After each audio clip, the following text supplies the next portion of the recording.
You're watching Montana This Morning.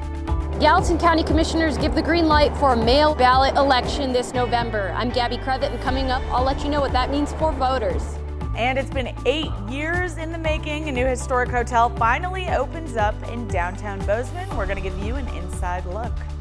6:29 now, back here on your Wednesday of Montana This Morning. Caitlin Corbett and Chet Lehman. We still can't just get over that sunrise. No, and that's all I'm going to show you. I know. That hotel opening up in downtown after 8 years. I remember covering military training inside that building when it was still the Armory. Yeah. It's been a long time coming on that one. It looks a tiny bit different. Wait till you see the story on that. Meantime, here's your story outside. I'm just going to show you these two shots. We're not going to give you a single number for anything because none of it matters.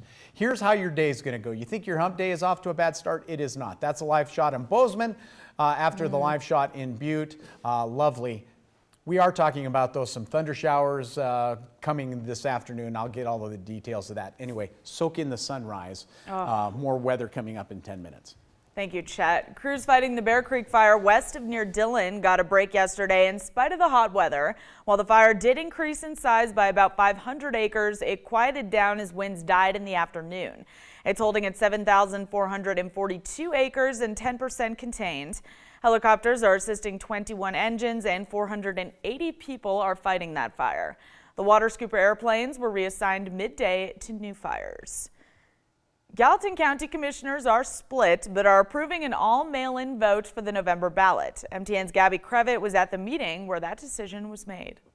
With lots of discussion by commissioners and plenty of public comment, commissioners decided with a vote of 2-1 for a mail ballot election this November. Voting at the polls is a God-given right bestowed upon Americans by our Constitution. Gallatin County election officials made their case for a mail ballot election this November on Tuesday morning. Mail ballot elections allows us to conduct an election by mail and with in-person voting. Which means you can mail in your completed ballot without a postage charge or fill it out and drop it off at a collection site 30 days before the election. But many who gathered for public comment today were opposed to the idea, citing concerns about voter fraud, ballot harvesting, and claims of Democrats trying to gain a political edge. And I think this is just a poll for Democrats. They're scared. Well, if you thought you should be mail-in voting, why are you polling it now? We take allegations of fraud seriously, provided that there is evidence to substantiate those claims. As far as ballot harvesting, there is no law against harvesting ballots in Montana, just as there is no law against harvesting registrations. But that wasn't enough for Gallatin County residents who asserted that if they can wait in line at a grocery store or go to school or work, they should be able to go to the polls. Hayes said those were not fair comparisons, and residents could still drop off their ballot in person if they felt uncomfortable mailing them. Lines at grocery stores are not hours long.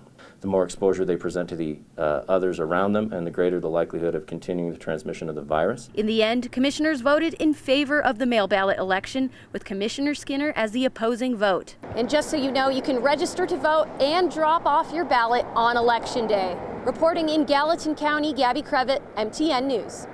85% of active voters in Gallatin County already vote absentee. Montana's top office holders are applauding the news that the U.S. Postal Service will suspend recent cost-cutting actions until after the November election. But two leading Democrats, U.S. Senator Jon Tester and Governor Steve Bullock, say the fight to bolster and preserve the Postal Service isn't over. Tester blew the whistle last week on the removal of U.S. mail drop boxes in several Montana cities. Republican U.S. Senator Steve Daines said he's pleased to see the suspension of cost-cutting changes and that he'll continue working to make sure the Postal Service has the resources to deliver mail on time. Joe Biden officially nominated the Democratic Party's nominee for president last night after a roll call of delegates. So what were the highlights, and was there any controversy? Our Joe St. George is in Washington with a recap and a preview for tonight. Joe Biden officially nominated the Democratic Party's nominee for president on night 2 of the Democratic Convention. And I'll see you on Thursday. And while the former vice president will speak at length tomorrow, Dr. Jill Biden speaking last night with the classroom as her backdrop.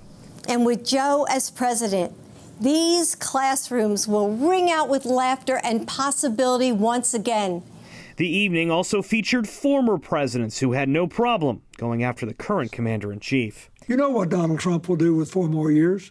Blame, bully, and belittle. The evening, though, producing some controversy.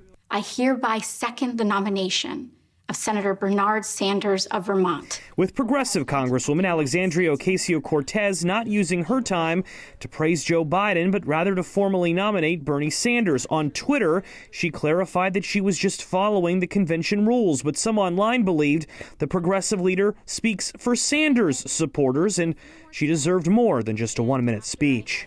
The Biden campaign has said that criticism is unfounded, arguing this is a virtual convention and speaking times vary. But one progressive member of Congress who will have plenty of time tonight will be Senator Kamala Harris, as her story takes center stage. The partnership of the Biden-Harris ticket is a big focus of this convention. Biden campaign spokeswoman Kate Bedingfield says the partnership of Kamala Harris and Joe Biden is crucial to the campaign and will be in focus as she speaks tonight. But there is a chance the California senator is upstaged. Speaking tonight as well is former President Barack Obama. In Washington, I'm Joe St. George. 6:35 now, closer to home. Downtown Bozeman is getting a new historic hotel, but it took 8 years to make it all happen. What was once the Armory building is now the Kimpton Armory Hotel. Officials welcomed members of the community and their first hotel guest through a grand opening ribbon cutting yesterday. The new hotel features 122 rooms, a 600-person concert hall for events and live performances, a rooftop pool and bar, and meeting spaces. Despite the modern amenities, the owners say they want to protect the hotel's history. It's a project and a property and a hotel full of intention. The original building is from 1941. We've kept 99% of that structure and really intended to keep the spirit of that building alive. And that hotel is now open for guests and community use. Cool to finally see that come to fruition. Absolutely. Well, after all these years. I mean, Yeah. It was the Armory for so long, and then it said empty for so long, which was so sad for that historic building. So. And it looks like they are keeping some of the history intact. It looks like a really cool building. Yeah, I can't wait to see it. Awesome. 6:36 now. Could dust make you more susceptible to COVID-19? Well, maybe. After the break, learn about what flu researchers found out about that. First, though, here's a look at what's coming up at 7 on CBS This Morning. Good morning. Ahead on CBS This Morning, everything you need to know about night 2 of the Democratic National Convention. And one of the night speakers would be First Lady Jill Biden. She's going to join us. Plus, 30% of four-year colleges will be online this fall. We're going to take a look at how these changes affect students and the colleges alike, all in our special series, School Matters. And Erin Brockovich is on a crusade for clean water, which she details in her new book. She'll give us a preview first on CBS This Morning. We'll see you at 7.